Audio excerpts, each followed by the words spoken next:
Welcome to Universal Man, where we turn your flight into fight so that you can master yourself and conquer your goals. My name is Mark Webbett, and I am here to help you sharpen your masculine edge so that you can cut through the resistance holding you back from becoming a man that you admire. And in today's video, I'm going to be talking to you about decluttering your life, both on a psychological and a practical material level. Because if you don't regularly go through a process of purging out the dead weight in your life and replacing it with new good stuff, well, you're just going to get bogged down and you're going to slow down, you're going to feel crappy. And so I'm going to talk about cutting all that stuff out that needs to be cut out so that you can feel better and live better. So I think for a lot of us, a large amount of our psychological activity is unconscious, okay? Especially when we were younger. We just kind of do things, right? Without thinking about them super hard. And this is normal, right? This is normal. Not everybody comes out this fully conscious person, right? So we have a lot of stuff that we go through and we do without thinking. And what this amounts to often is a bunch of habits or beliefs or even material possessions that may not really serve you too much. We just kind of accumulate things. We accumulate these thoughts. We accumulate these habits. We accumulate these things, and they just kind of build up. And if we're not being intentional about how we're going through our life and what we're doing, then we just end up sort of packed to the brim, okay? And, an extreme example would be someone who's kind of like a hoarder, okay? There's someone who just kind of compulsively grabs stuff and fills their, house with it. And, if you've ever seen that show Hoarders, you can see how serious that gets. Now, all of us probably have some of that in the material realm to some degree. Everyone's got a weakness for something that they maybe get too much of, and they got a little bit of clutter there. But it also happens on the internal level as well. And so the things that I've identified that seem to create a decent amount of clutter in your life, clutter being defined as things that don't really serve you well that you've accumulated unconsciously, are like inherited habits. All right. So to give you an example of one that I've dealt with is, I'm one of 5 kids. Okay. And so growing up, the purchasing plan for almost everything was quantity over quality. Okay. Because we got 5 kids to feed, to clothe, to, get possessions to. So it was always just like cheap and volume. Okay. But the thing was, I internalized this belief. And what that led to was me engaging in a purchasing plan that was maybe more sensible for a family of 7 people. Applying it to just myself, well, that didn't work out so well. I just ended up with a bunch of stuff that I didn't like, that didn't serve too much of a purpose. It was low quality, it would break, and so I'd have to buy multiples of pretty much everything. In fact, the reason why I'm doing this video in the first place is because I'm cleaning out my clothes closet at the moment, because I realized that this habit has continued to follow me. So, one thing is these inherited habits, and this can happen too, like, if you accumulate a lot of negative baggage too, like if you got a lot of bad memories and stuff like that, and you're keeping them around in your brain and they're just taking up a lot of emotional space, well, that can really hold you back. But sometimes, it's not this big, deep, thing in your past. Sometimes we accumulate clutter simply from our circumstances. So, for example, you might have accumulated a Big Mac habit just because you just actually live across the street from a McDonald's or something like that. And, it's super convenient. On the way home from work, you stop in, you grab a burger, and before you know it, it's a daily ritual. And you picked up this essentially clutter without really recognizing, without even thinking about it. And now you got this thing that's adding a little extra weight onto your stomach and not necessarily making your life any better.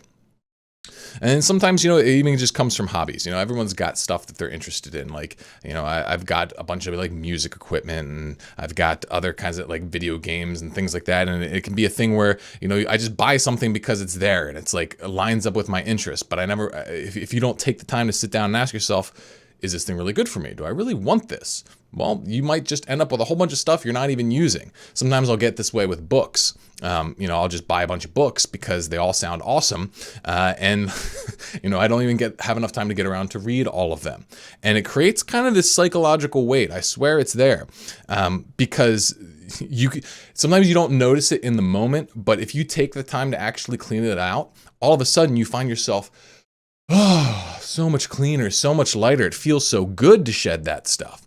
And that's really the solution here, is that you need to regularly have a conscious triage, purge and replace in your life. And it needs to happen with your material possessions as well as with your habits and your routines. Every once in a while, you need to like tune in and be like, all right, let's take inventory here. How much stuff am I keeping around that's serving me well? And how much of it that I'm keeping around just is taking up space and clogging me up and, making my life feel more cluttered? If you can regularly do this, then you're going to be feeling a million times better. And also you're going to have more space in your life, more energy for the things that do matter, that do serve you. So when you recognize this and, you take it on, I think I see probably two big mistakes or two big challenges that people will encounter. And I know this because I've dealt with this myself. So the first issue is trying to take on too much change, trying to be too drastic and intense with what you're trying to accomplish. So like, for example, if you're a straight up hoarder, trying to go from that to being a pure material minimalist, that's going to be a huge jump. That's going to be incredibly difficult for you to do. And it's going to take like an insane amount of work and effort. And chances are that'll just be too overwhelming. And so what you want to do there is you want to kind of scale it back a little bit. All right. You want to, instead of maybe going from hoarder to minimalist, maybe it just starts with you going around and throwing away your garbage, throwing away the stuff that's, not super, that's obviously not useful. And you get rid of that. Okay. Obviously, if you're a legitimate hoarder, there's a whole psychological component to it. But, I'm talking about someone who's generally messy and kind of a pack rat. Okay. Just start with the big stuff. All right. And this is kind of the core idea here is that you got to do the next best step. Okay. If you can't go too big, don't want to go too small. You just want to try and find that next best step. And if you stop and you think about it for more than like 5 to 10 minutes, you can almost always identify one good step to take.